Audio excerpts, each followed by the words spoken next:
everyone, welcome back. 9:11 now in your health, heading back to school and getting kids back to a regular bedtime routine. Sleeping in for your student, though, could lead to something more serious. Your child could be at risk.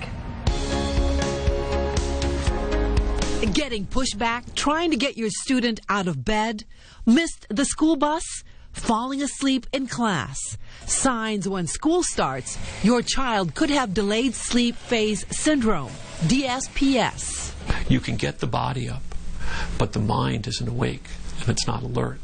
That's due to the internal sleep clock shifting, delayed by at least 2 hours. As these individuals evolve, they start to go to bed later and later and later, and they fall asleep when they go to bed, but they also sleep later into the morning. Dr. Robert Bundy Do you think it's enough to be an apnea? is the medical director of the Center for Sleep Medicine at Windham Hospital. He says it is not clear what causes DSPS, but he frequently hears this from parents with so-called night owls. Say, oh, my son or daughter, they just can't fall asleep, and they can't get up in the morning, and they're tired all day, but then at night they're much more awake and alert. What's wrong?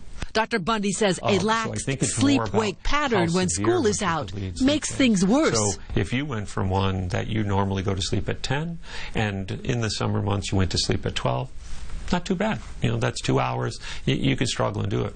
But if you went to bed at 10 and you're going to bed at 2 to 3, that magnifies the difficulty by which you have to get back into a normal sleep-wake pattern. Teens and adolescents, he says, are generally more at risk for DSPS. There's a level of maturity, right?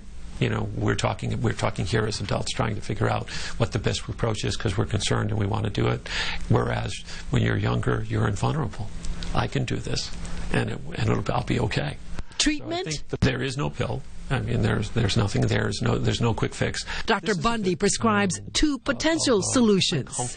You can either gradually back your clock back so that you're getting up 15 to 30 minutes earlier every 1 to 2 weeks or 10 days. The other way is you can go in the opposite direction. You stay up around the clock, and then you get on to the time that you should be doing it, and then you have to adhere to it. Sticking to it, he says, does the body good. You try to get back to the purest of the sleep behavior principles, and by doing that and wanting to do it, you really typically succeed.